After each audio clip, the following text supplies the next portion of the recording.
Success Insight shares the stories of the people with passion and drive who make things happen in the world. Here's your host, Howard Fox. Hello, everybody. This is Howard Fox, and welcome to another episode of the Success Insight podcast. Our guest today is Dr. Charles Frangella. Charles is a former college professor and entrepreneur, and he can now add author to his list of many accomplishments.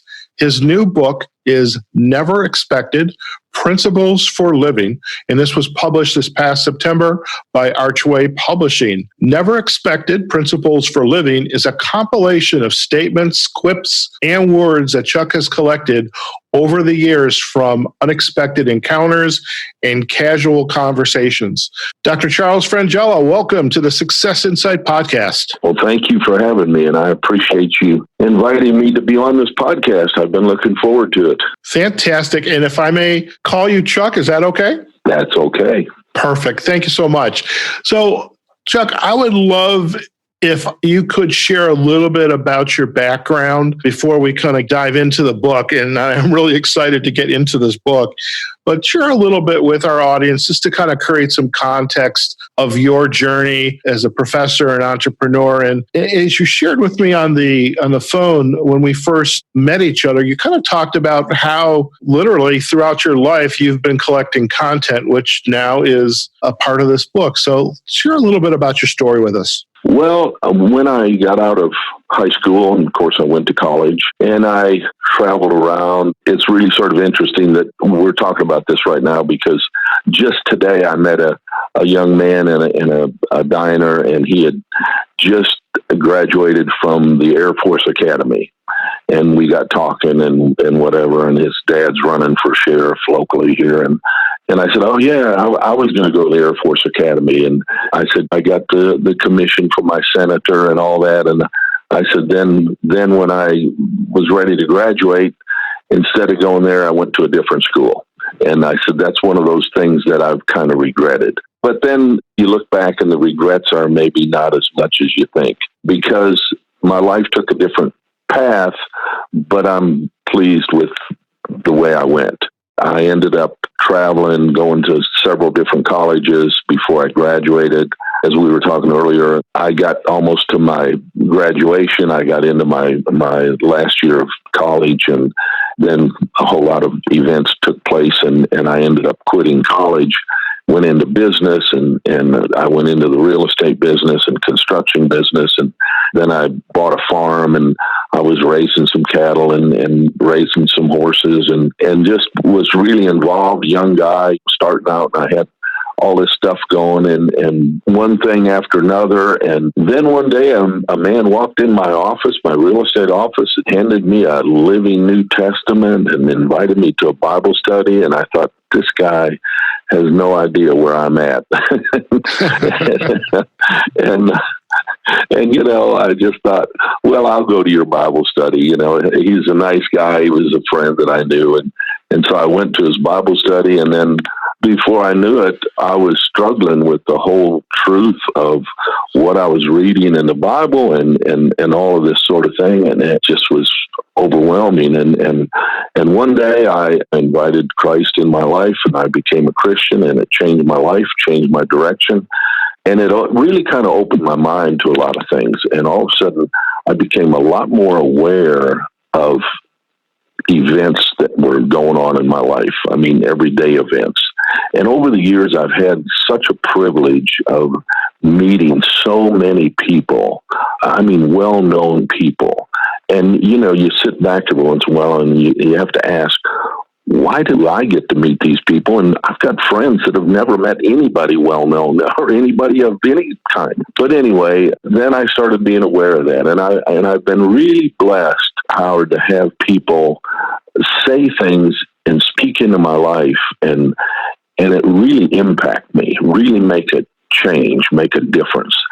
And a few years ago, I just sat down in my office one day, and I was talking to someone, and a young person, and I just shared a couple of things with, just principles that I had learned over my lifetime, and shared it with them. And they just looked at me, and I thought they were just really pretty simple principles.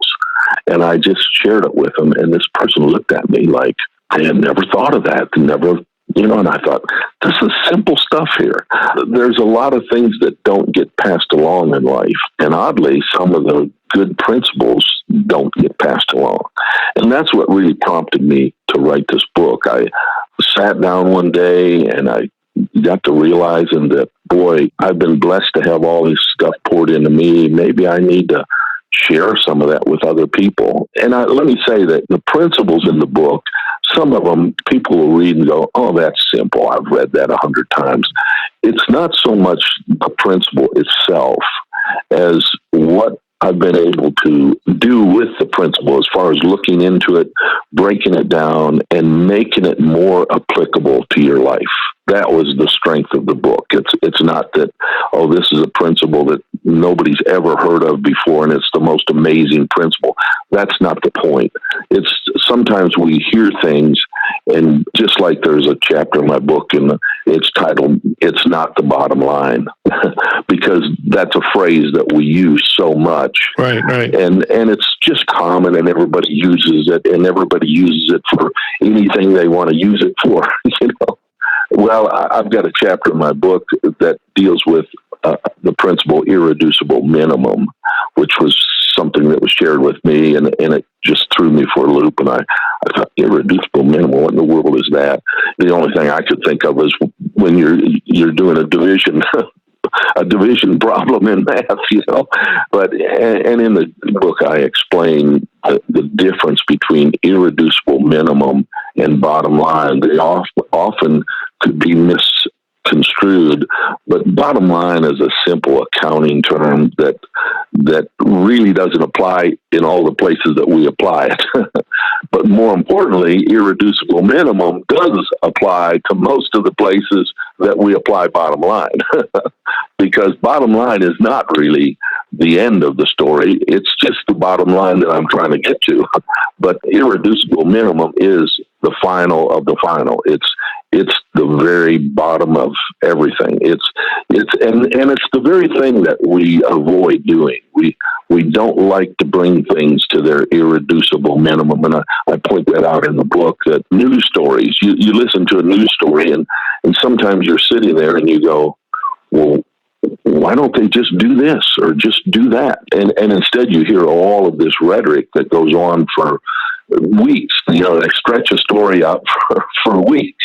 And you think, what? Right, I guess it makes money. Yeah, exactly. And that's what it's for. And you think, wow, that could have been resolved a long time ago. And of course, politicians do that. That's the whole basis of political parties is, each party has to have their own say-so and their own truth and whatever. And so they drag things out. And we do that. But I had an advisor in college that was the first thing he hit me with was, you got to bring things to their irreducible minimum, and he was big about that, just bringing things right down to their bare minimum. It's interesting, and I do want to go back. Something has triggered a thought when you went back to the very beginning. But before we do that, I remember too this word bottom line. I remember having those conversations. So what's the bottom line here? And so what you're saying, the bottom line is not what we think it means, but it is what is the bottom line in the moment. But it seems as though we still have, if we're interested, to go much further into what are our other options that are available to us if we just didn't want to settle for, because it's convenient or safe, the bottom line. Yeah, because bottom line is, well, if you've gone through business school or whatever, bottom line is all, and that's where the phrase came, was from Harvard Business School, and a bunch of guys sat around and started using that phrase. But the bottom line is simply the thing about, it's what you're looking for in your accounting. You want a profit. Profit is the bottom line, or loss. And of course, you don't want a loss, you want a profit. So it's what can we do to get a bottom line? Then it comes down to, well, we did all this. Now what can we do to get a better bottom line? And then a better bottom line. So there's always a change with bottom line. Bottom line isn't the end. It's just where we're at right now. Right, but irreducible minimum is when you bring something to its irreducible minimum. You brought it down to its final conclusion. You can't reduce it anymore. You can't do anything with it anymore. In fact, you get it down there, and now it's so far down that if you do any more, you reverse it. Right. It's at the point of no return. That's where you want to be. Yeah, maybe part of the opportunity is to know how far do I need to go to get to that, as close to the irreducible minimum as I should, before it's no longer worth the effort. I mean, there's a diminishing return by continuing to keep going down that route. I am curious, Chuck, way back in our conversation, you were talked about, you were in your office, this gentleman came in, handed you the Bible, and you went down the path of really kind of opening yourself up to your faith. And that there was also an increased awareness of events around you. Mm-hmm. And what I'm curious about is, in the faith community, so whether it's Christian, Jewish, Islam, Buddhism, etc., there is this idea of a concept, I should say, of quieting our internal dialogue so that we can be in the moment with somebody that we're having a conversation with. If we're in the moment, we're not worried about what am I going to say next and how can I say something that's witty and it's a cute retort, or let me sound intelligent, but I am in the moment listening with all of my effort to what the other person is saying. And it seems to me that when I'm creating that awareness, now I'm opening myself up to really what I would call active listening to understand, not necessarily listening to make a comment. And I was curious, as you were sharing about this epiphany for you that directed you into your faith, that if maybe that awareness was really just becoming a better listener and in listening with empathy and intent and intentionality to what the other people are saying. And that's where some of these quips and quotes and ideas, words are coming from. Well, yeah, you're absolutely right. It is getting in touch with yourself. And I think that's what, for me, it's a relationship that I have with the Lord. And I believe that that's what's made me more sensitive and more caring and more interested in other people to listen to what they have to say. But that's a principle of life, too, is being able to do that. I mean, that's a principle that we can cultivate. It's not necessarily strictly a spiritual principle. I mean, I'm sure there's those that would think of it as only a spiritual principle, but the truth is, I mean, it's a principle that we can do, that we can cultivate in our life. Oddly enough, there's another chapter in the book where I was meeting with a person. I won't go through the whole thing, but I was meeting with a person, and he was the president of a university, and I'm a student, and I invited him to lunch, and oddly enough, he accepted my invitation, and we got into a conversation at lunch and whatever. And he had that quality where he's actually listening to me and responding to what I had to say.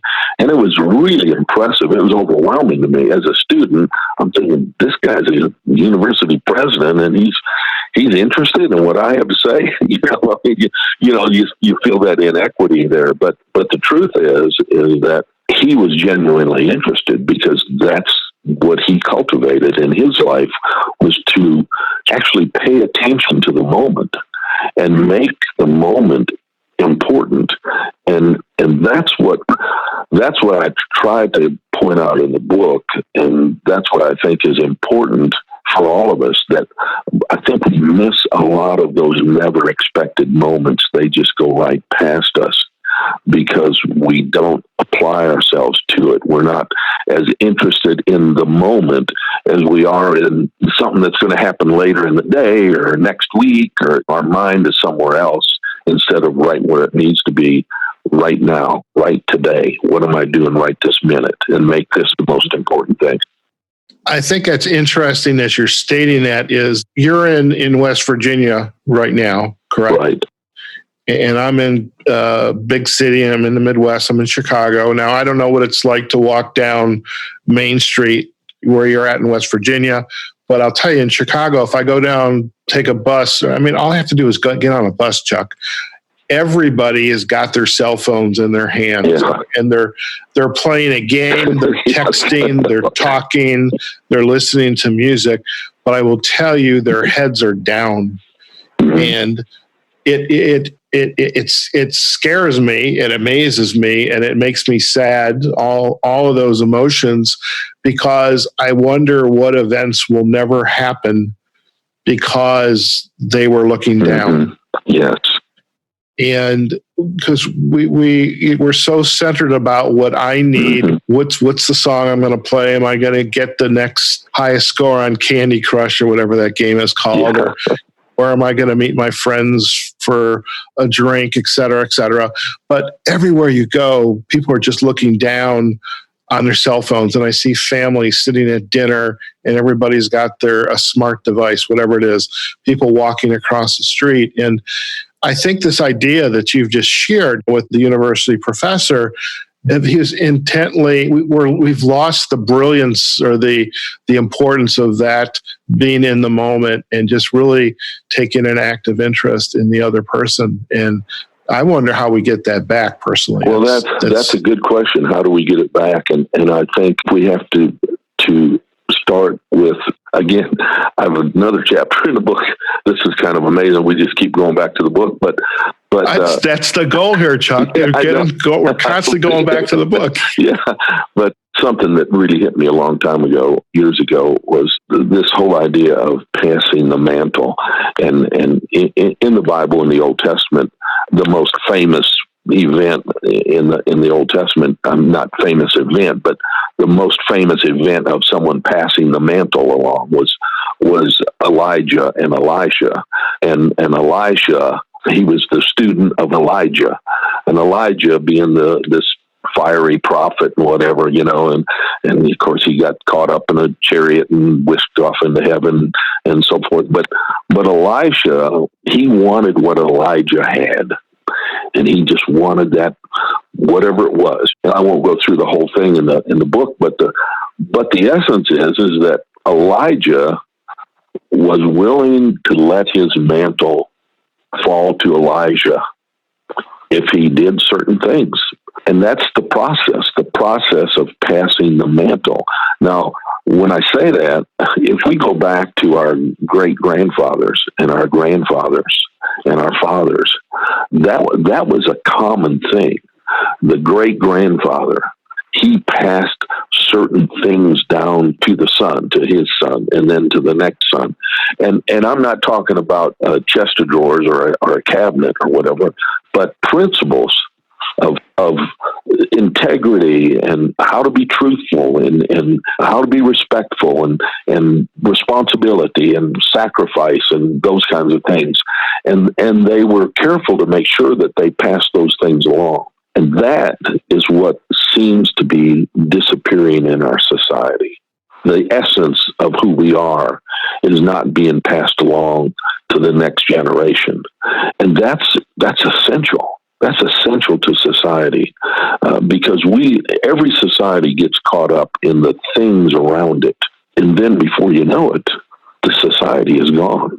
And you can look at all the major powers of the world and major cultures of the world, if you will. And you go back to the Greco-Macedonian Empire, the Persian Empire, the Roman Empire, and so on and so forth. And that's what happened. Their society expanded and grew and got more modern and had all the things that the rest of the world didn't have. But then the society just drifted away and disappeared. And that was because, just like now, everybody got caught up with themselves and they didn't worry about anybody else.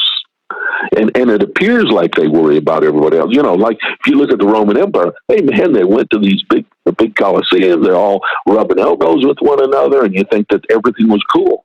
But the truth is that their society was disintegrating right before them. By the very things that they thought were bringing them together, was the very thing that was just causing their society to disintegrate. And that's sort of what's happening now. Not to make it all out a bad thing. I'm just saying that that's one of the things that's happening. Oh no, I think I would agree. I mean, a friend of mine is a Asian historian, and she years ago she introduced this term bread and circuses to me, and I look at the Romans gave the masses bread and circuses, which was in the Colosseum, as a place to go and be entertained and rub elbows, as you just said, while in fact the civilization in the moment is deteriorating. And so if we keep and you're right, it's going on today, whether it's TV, whether it's, I mean, Facebook, whether it's even LinkedIn for that matter. I mean, we can go on and we can care more about likes and pets and the recipes and even some of the stories that are, that are just being told, whether it's being purported as truth, but whether it's truth or not, it's who's to say. But it's almost as though we've lost that ability to get back to being intentional in the moment and learning the lessons, the hand-me-downs, as you had said, from the great-grandfather to the grandfather to the father down to the son. Without that, I think it goes back to we're doomed to repeat ourselves. Yeah, oh yeah, and we are. I mean, that's what happens. I mean, not to be a doomsday person by any means, but no. And I don't want people to think, oh, that book must be a doomsday. That's not true, but it's just that you have to be aware of what's going on around you. You just have to be aware of that, and that's one of the things that's going on. And what we need is some families, some parents to step up. And hey, it's not like you got to get rid of all the cell phones or you got to get rid of all the social media. Nobody's advocating that. I mean, that would be crazy. Our society has moved that way, and that's going to be there. But there's such a thing as incorporating it in a proper way into your life and into your lifestyle, so that it doesn't consume everything. It just becomes a part of it rather than dominating and overtaking everything. And there are some families. I mean, I just actually saw this on TV just a week or two ago. They were interviewing a couple of families, and they were talking about how they have decided collectively, the family, the kids and the parents had collectively decided that they were going to restrict themselves from certain uses of the social media and certain TV and whatever to have family time together. And I thought, wow, that's great, because otherwise the family grows up, they don't even know one another. It's sort of like the pastor that was talking about a married couple, and he said, well, they were married for 45 years and they were running everywhere. She had her life and her career, and he had his life and his career, and they were running everywhere. And of course, kids raised kids and getting them off to college and everything. And so one day they sat down, looked across the table. After 45 years, all the kids are gone. They both retired from their jobs. They looked across the table from one another and said, do I know you? and it's true, though. You kind of grow away, and all of a sudden you go, wow, do I know you? Who are you? Because they're a different person to you. So in the book, Never Expected Principles for Living, what are some of the other key takeaways that you would want individuals who are going to read the book? And I know you and your son, you had mentioned, are going to work on an audio version of the book, but for right now, we have to pick that book up and read it, or in my case, my Kindle, and read it. But what are some of the points that you would like your readers to take away from the book? Number one, I guess, is how I housed every principle. I put it in the actual moment that it happened. Actually, when I was writing, I was a little amazed at myself how well I could remember some of those moments, but they were impactful. And so I housed everything in the actual way it came. And I would like people to be able to look at that and think, wow, I need to look at my own life and pay more attention to what people are saying and doing in my own life. What principles can I glean from these people? Because they come at never expected moments. Just give you an example. You're walking down the the street or you're somewhere, all of a sudden you see somebody that you haven't seen in 5 years, and you see them and you start talking and you recapture some times that you had and whatever, and you go away. That's a never expected moment. I mean, you never expected that. They never expected that. It just happened. Well, those kind of moments happen even when it's someone that you saw yesterday. And in the book, I point that out. I mean, just somebody says something to you that's just unexpected to you. I mean, it just didn't even fit properly in the conversation. They maybe made a statement to you or some kind of casual comment or did something, and you go, wow. And it hits you, you know, and you think, wow, that's really important. Just like I was saying about the professor that I had that said, you have to bring everything to its irreducible minimum. I was never expecting that statement.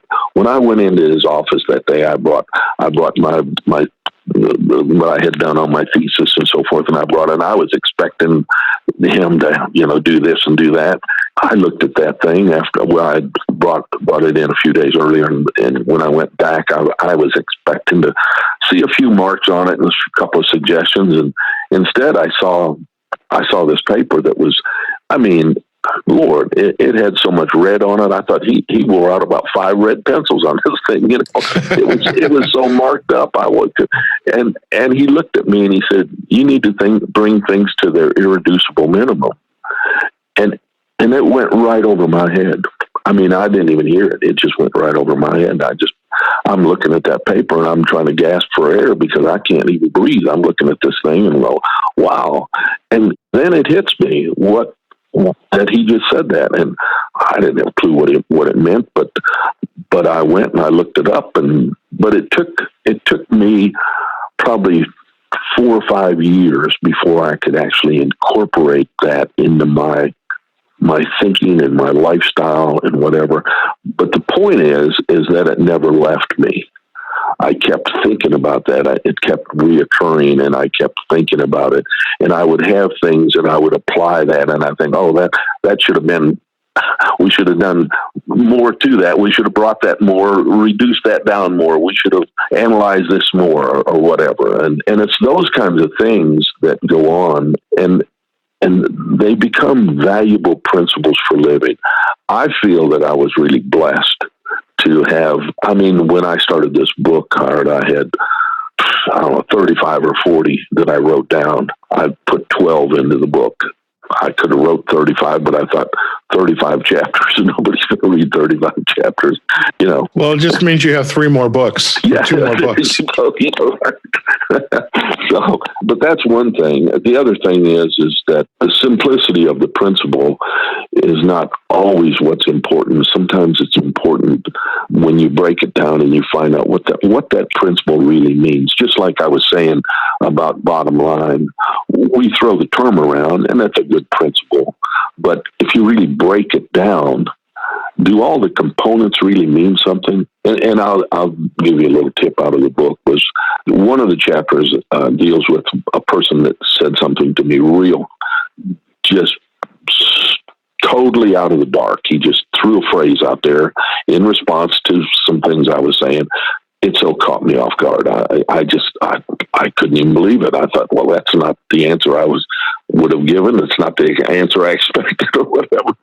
It so changed my life. That one principle absolutely changed my life as much as almost anything I can think of changed my life. It was amazing. And it was so simple. And if I would say it to you, you would go, that impacted you. But it really impacted me. And the thing is that when I sat down and broke that down into its components, what's that really mean? Wow, it was even more life-changing. Because here's one of the things that I bring out in the book is that you've always heard the phrase, knowledge is power, right? I'm sure you've heard that phrase, knowledge is power. Sure. But the real truth is that knowledge is not power. It's perspective that's power. When you can change a person's perspective, you've got that person. I mean, you can do about anything with that person when you can change their perspective.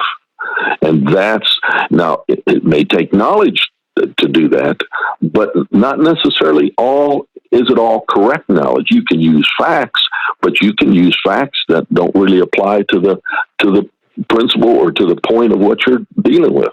But if you get their perspective, we're seeing that today. Yes, exactly. We see it politically. We're seeing it today, and people do that. I point that out in the book. A politician is out there, and not to pick on all politicians, but politically, that's what we do. A politician goes out there. He can throw out all kinds of facts. Now, some of them might apply, some of them might not apply, but he'll throw out all kinds of facts. He or she throw out all kinds of facts. And what they're trying to do is get you to see their point of view. That's just what it is. They want you to see their point of view. If you get them, if the politician gets the voter to see their point of view and believe that, they've got the vote. That's all they're looking for is the vote. It matters not whether they follow through or don't follow through. The point is they change that person's perspective, and that's what matters in that moment. That's what matters. Yeah. So, Chuck, if our listeners would like to learn more about you and your work, and obviously to pick up a copy of Never Expected Principles for Living, where's the best place for them to do that? Well, probably Amazon or Barnes & Noble or a couple of those places. And then go to Archway Publishing. They could do Archway Publishing and get a copy from Archway. Yeah. Excellent. And you do have if they want to learn more about you, I know you've got your LinkedIn profile. Mm-hmm. Certainly invite them to connect with you and on LinkedIn. And hey, maybe there's going to be some more interviews and podcasts in your future. Let's have fingers crossed for you. Okay, I appreciate that. I hope that really happens. And I'm excited about this podcast. I'm thankful for it. Well, we appreciate that. Listen, before we let you go, Chuck, we have a little piece that we do on our podcast, and it's called Insight to Go. And a lot of what you've just shared have been insights and lessons that you've collected over the years that are in the book. But our Insights to Go are, in of itself, quotes, something you've read, an article, another book, or something that really kind of shifted you out of your comfort zone or made that aha moment for you. Is there anything you would like to share with our audience, some insight to go? Well, maybe two quick things. One thing is that I think one of the principles that we need to really look at, especially if we're looking for any kind of progress, success, accomplishment, is a simple principle that says we've got to be responsible. And to be responsible, you have to be disciplined and you have to make some sacrifices. And without those three things, you can never really be truly successful. They're just essential to every avenue of success, whether it's success in your marriage, your family, your business, relationships. You have to be responsible. You have to be willing to make sacrifices, and you have to be willing to be disciplined, to do what you have to do. The other thing is being willing to work with people to give them hope, just to be more willing to give hope to other people and lift them up rather than pull them down. I think that's so essential in our society, in our businesses, in anything we do. We need to really try to instill hope in the other people. Wow. Thank you very much for both of those. Be responsible and be willing to work with people to give them hope. And definitely very powerful insights to go. So thank you for sharing that. And Chuck, thank you again for joining us on the Success Insight podcast. It has been a joy to get to know you, learn more about you and your work, and really the hidden nuggets of wisdom that are in the book, Never Expected Principles for Living. So thank you again. Thank you so much. Thank you very much, Howard, for having me. I appreciate it. There you have it, folks. We've been chatting with Chuck Frangella. He is a former college professor and entrepreneur and is the author of Never Expected: Principles for Living. And again, these are a compilation of statements, quips, words that Chuck has collected over the years from unexpected encounters and casual conversations. And through the course of this interview, he has shared quite a few of those. And you will notice we strategically went back to the book many times. So do go out to Amazon and pick yourself up a copy of the book. We'll provide the links to the book page. And if you'd like to also connect with Chuck, we'll provide a link back to his LinkedIn profile as well. And as we say every day, wherever you are, whatever you're doing, go out there and have a phenomenal day. And we'll see you on the next episode of the Success Insight Podcast. Take care now. Success Insight is a production of Fox Coaching and First Story Strategies. Find us online, successinsightpodcast.com.